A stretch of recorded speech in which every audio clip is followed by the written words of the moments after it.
as the Prime Minister turns 71, we are trying to decode the Modi factor. Prime Minister Modi is into the third year of his second consecutive term as Prime Minister and has repeatedly emphasized the motto of Sabka Saath, Sabka Vikas, Sabka Vishwas in governance. He has sought to usher inclusive, development-oriented and corruption-free governance and also sought to bring in speed in decision-making. But what has really charmed the voters? Is it his style of governance? Is it his charismatic personality? Or Desh above party motto? Let's take a look at some surveys that were conducted. According to the Morning Consult survey, he is the leader with the highest popular rating, an approval rating of 70%. He featured in Time magazine's list of the most influential people of 2021. Is the most followed leader on Instagram. Now, there's a reason why Prime Minister Narendra Modi is among the top-rated leaders, and we're playing out the details of how he has become the most popular leader.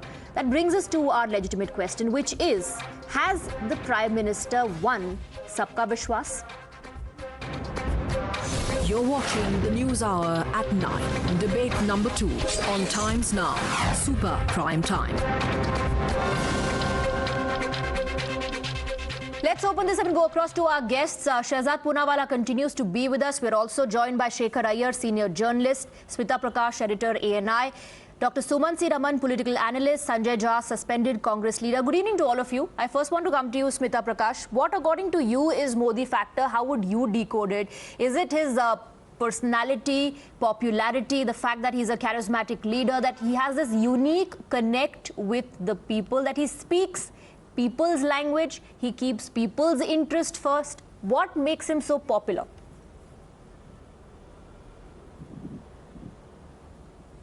I think you paraphrased everything. But yeah, he came into the national firmament about in 2012 actually. He came in slowly and steadily. He had been building towards it. He's made an impact comparable to the topmost leaders of the country in the past 75 years since independence. You may disagree with him, you may criticize him for many things, and God knows there are many people who didn't believe in Indira Gandhi during her time.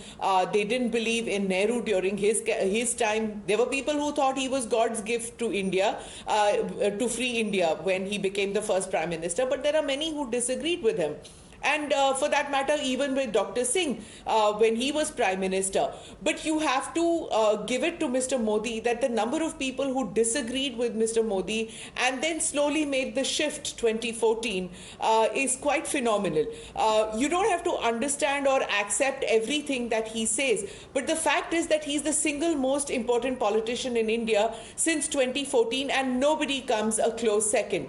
We've crossed 2 crore jabs today, a huge achievement for a country that had shortages and stigma of thousands dead and deprived of medical aid. He's a Prime Minister during a pandemic, and I think the country today takes great pride in that the fact that there were thousands of doctors, scientists, hundreds of thousands of doctors, scientists, healthcare workers, policy planners who made this possible, and to rise from the ashes of the second wave and come to this position where we have these jabs. It's a commendable achievement, and it's really rising from the ashes. And Modi is a pandemic Prime Minister. I keep repeating that. It's a huge crisis. It's like a famine Prime Minister, in the 60s that you talked about, facing a famine in one part of the country. But a pandemic is something which is pan-India. And to come out of that, he really has to, you see, in 2014 when he came, he gave a dream for Indians, especially young Indians, that India will be a Vishwa Guru, that there will be Achhe and there will be Vikas. And today, post-pandemic, he has 2.5 years more to prove to young India that there is still reason to hope. There is still this Achhe Din which is on the horizon. And I think in that he manages to convince most of India. But election is the most important, crucial, biggest parameter that matters when it comes to judging the performance and the governance. And I think it is only in 2024 we would know, after the entire pandemic is, let's hope, over, how the government fared. But Sumansi Raman, it's not just, of course, personality and your popularity that will help you win elections, not at least 2 consecutive ones. So isn't it also combined with his style of governance, the fact that he his government, his administration has taken some big, bold decisions that makes people believe that it's Narendra Modi who can, really take this decision. It's only his government that can help us through this critical time, this crisis. Okay, first of all, I think Smita Prakash has to be complimented for saying that Achhe Din is still on the horizon and has not arrived 7 years after Mr. Modi became Prime Minister. So I think that we will compliment her on accepting the facts as they are. But having said that, I think the point is Mr. Modi is the tallest leader in this land, in this country. There is no doubt about it. About that, I don't think anybody will have a second opinion. Also, he's been aided by the fact that there is hardly anyone of a comparable stature in the opposition ranks to actually even put up a half-decent fight. Now, beyond this, there have been a multitude of factors that have helped create create the image, quote unquote, of the Vishwaguru as is now being called by his party men and supporters in the media and so on. So basically, what has helped is control of the media has significantly helped in disseminating his message, and that has gone through very effectively. And there is no doubt about his ability to utilize or to create the big occasions, as it were. Today was a classical example. Now, we've been averaging about 50 lakhs, 60 lakhs over the last few days. I think one day last week we did 83 lakhs. And we've had 3 1 crore plus days in the past.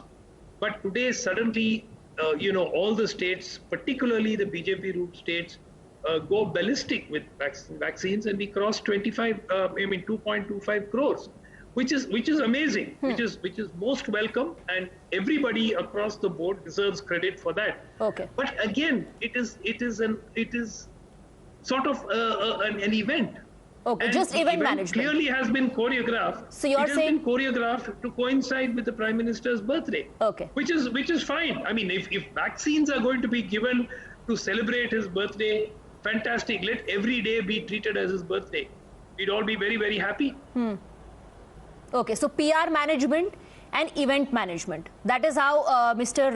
Raman is decoding the Modi factor. But Shekhar Iyer, isn't it very convenient to shoot the messenger? Has the media administered these vaccines? Did the media abrogate 370? Did media take those bold decisions? Well, Swati, that's the problem with the opposition today. They feel that whatever as Modi has achieved today or whatever his standing is today is all because, he was clever, he was, he managed the media, or now as they say, he's completely controlling the media. I mean, you can go on attributing whatever reason, but the fact remains, how has he managed to keep the trust quotient? A large part of our population are not influenced by the media. They look at what has been delivered to them in the last 6-7 years, whether it is, Awas Yojana, now the drinking water scheme, LPG scheme, the electricity connections. A lot of things are happening on the ground which is actually not being covered by the media.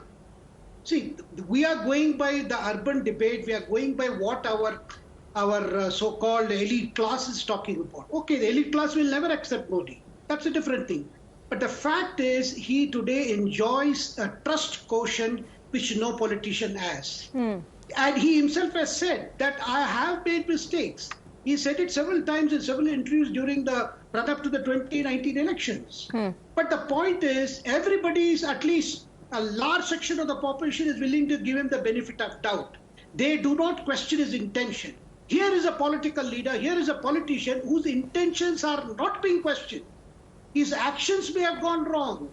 The consequences that are seen are mostly part of the actions.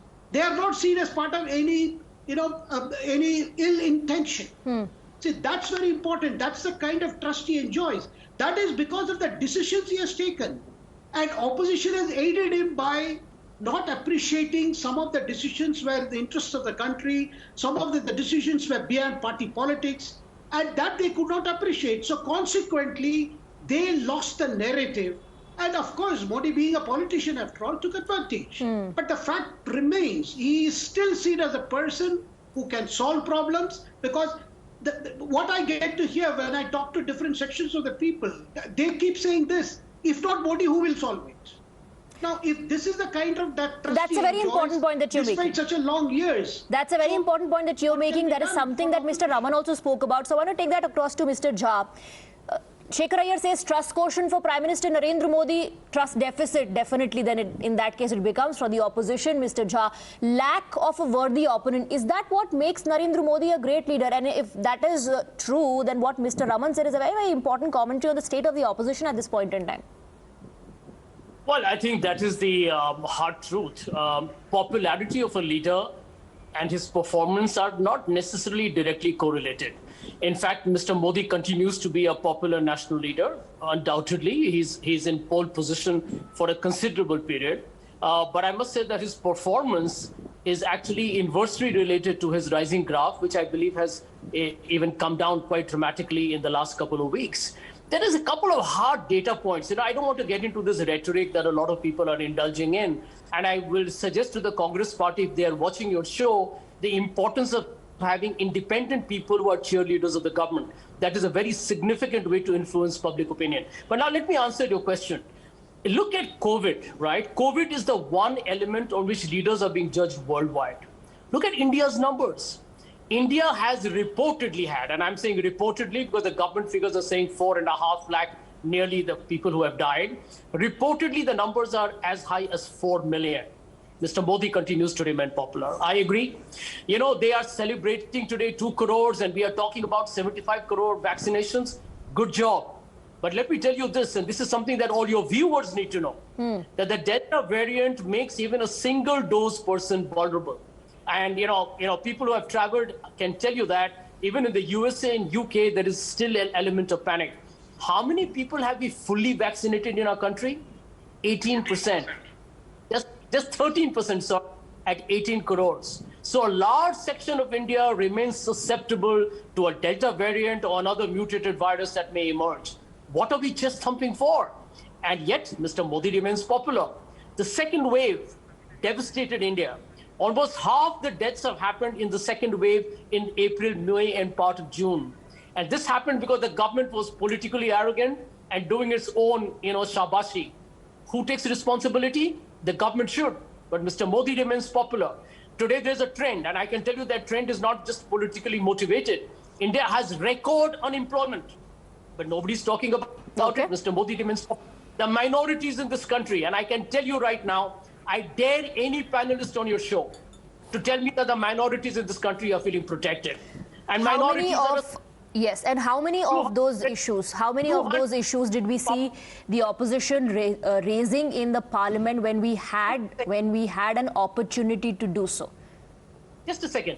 200 million people in this country are being told repeatedly that you are a second-rate citizen of this country, but Mr. Modi remains popular. Democracy in this country is indeed, I think constitutional democracy has been under a very blatant But Mr. Sanjay Jha, you are addressing all the people of this country. Those people themselves have chosen Narendra Modi as the Prime Minister twice. I want to bring in Shehzad Poonawalla. Shehzad Poonawalla, the allegation is that all the failures and all the bad decisions are being covered with good PR.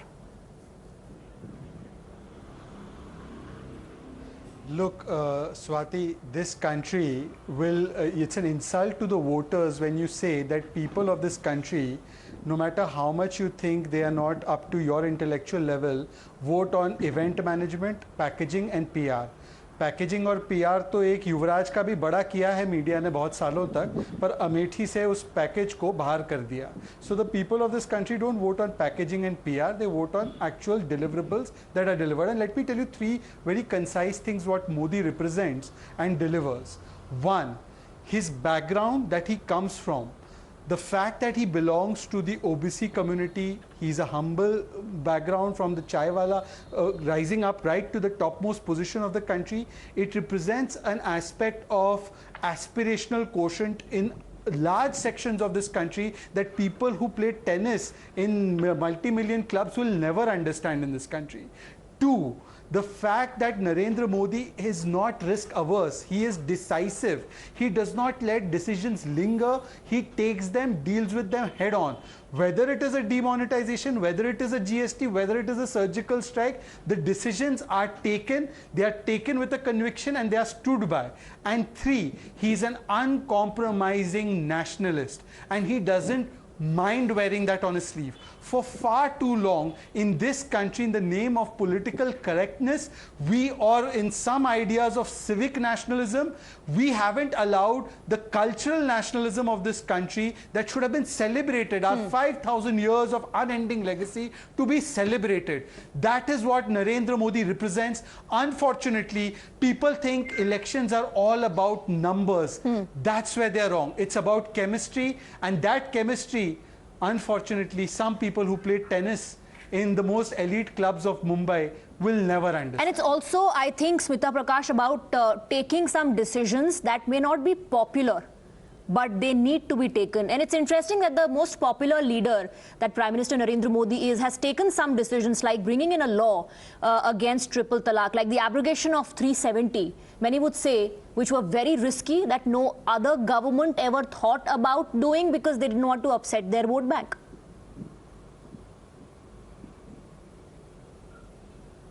Yeah, so I think all this happened in the second term of the Prime Minister of the BJP also. I think there's a lot of legacy writing that Prime Minister Modi is doing in his second term. And I think it's also now, it's a question of deliverables. Now they have 2 years to deliver before the next election takes place. So I think there's a lot of focus on not just, caste factors, winnability factors.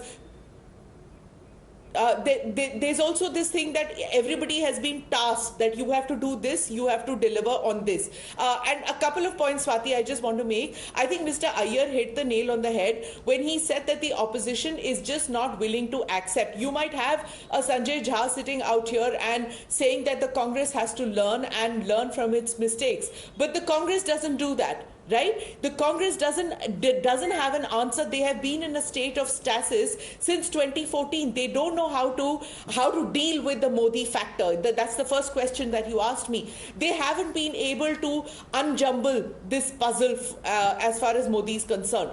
The other thing which I want to say is what Mr. Raman said. Vishwa Guru was not a term for Mr. Modi. Vishwa Guru is what he has said India ought to be. And what is wrong in putting some goal before the country, before the youth, that you should come to a position where you're not just following other countries, where you reach to a position where you become a guru, where you come to a solution, where you come to solving other people's issues. I think that is the problem. The other thing is that when Mr. Raman talks about this thing of 2 crore jabs being a stunt, see, you can say whatever you want that this 2 crore number was taken on Modi's birthday. Do you turn around and say Bal Divas of Jawaharlal Nehru? Why is it celebrated like that? Do children not die of malnutrition? Why is Shakti Divas celebrated on Indira Gandhi's birthday? Are women not being persecuted in this country? This is kind of silly argument, You can go on talking about how jabs must have been so much more than what it is. Yes, Swati, what Mr. Jha said is right, that 2 jabs are necessary. I myself got COVID between 2 jabs. But fortunately, I survived. At least fortunately for me, I survived simply because I had at least got 1 jab. So today, even if Indians have got 1 jab, the chance and the possibility of them surviving is much more than having no jabs at all. And let's not forget the hurdles of vaccine hesitancy that were there, the misinformation that was doing the rounds. The government had to deal with that as well. But Mr. Raman wants to counter some of the points that you've made. Yes, I'm coming to you. Yes, please go ahead. Yeah. My simple submission is 5 states today have contributed 55% of the entire 2.25 crore vaccines that have been administered today. And let me name the states for you: Bihar, Karnataka, Uttar Pradesh, Madhya Pradesh, and Gujarat. Now, these states were in the last 7 days averaging a total of 22.5 lakh vaccines over the last 7 days on an average daily basis. Today, they did 122.70 lakhs.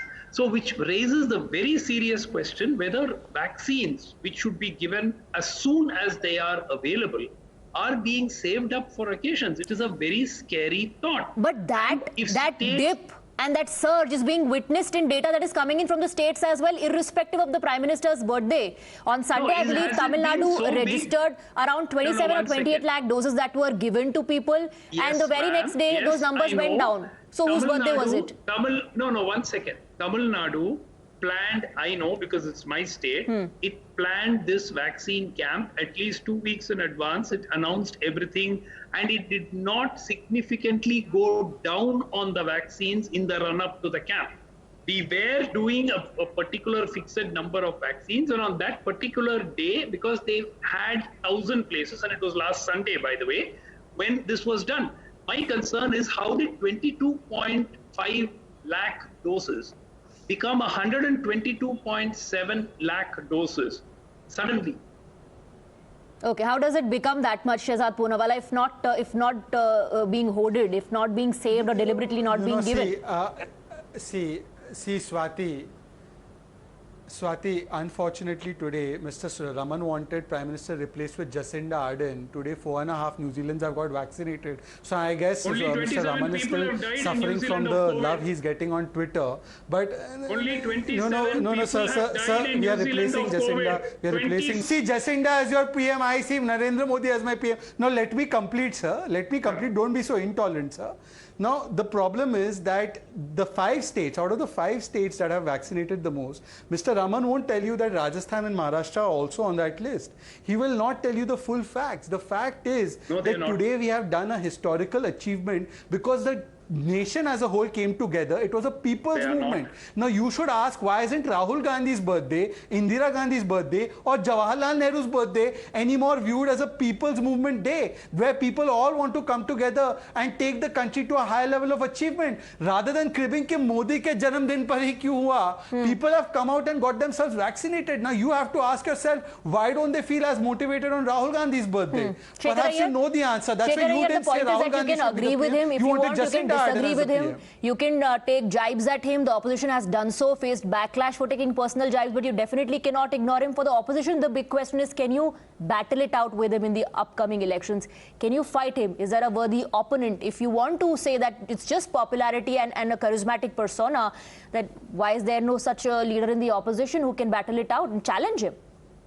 Yeah, well, I would like to add to what Sumant P. Raman said. He said that Tamil Nadu planned it ahead. How did it plan it ahead? Stalin took up the issue of vaccine availability with the Prime Minister, and the Prime Minister assured him, go ahead, do your thing, we will supply you everything. Similarly, such assurances went to several chief ministers, no matter which party is in power. And today you notice there are very fewer states complaining about shortage. The fact that the vaccine production has picked up, and this was the case the opposition knew all along. They thought at a time when there is shortage, let's make hay. So therefore, they did all kinds of campaign to show that the country is headed for a disaster. And as the vaccine production picked up, more and more chief ministers wanted supplies, and supplies have been made available. So therefore, the problem with the opposition is they have been looking. See, they have been looking for the pitfalls. Forgetting the roles which the government is moving. Therefore, their focus is always on what will go wrong and how we will benefit. Is that where the focus lies for the opposition, Sanjay? Our last 30 seconds to you. Instead of focusing on building a strong opposition or the respective parties in the opposition, is the focus completely on where this government can go wrong? Is that question to me? Yes, to you. Last 30 seconds, sir.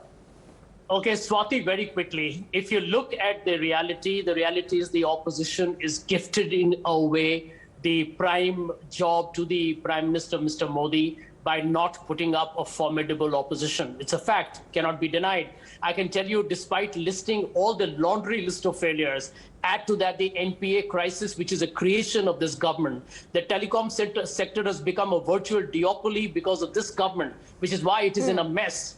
You have a COVID management. India is ranked at 112th for fully vaccinated. The farmers are under protest. And Mr. Modi still continues to remain popular for only one reason. the opposition is gifting it away on a silver platter. But let me tell you that. Okay, the opposition has given it to him on a silver platter, which means that the opposition actually has not been able to also decode the Modi factor. Thank you very much, Sanjay Jha, Shehzad Poonawalla, Mr. Raman, Shekhar Iyer, and Smita Prakash for joining us on the broadcast. Thank you for your time.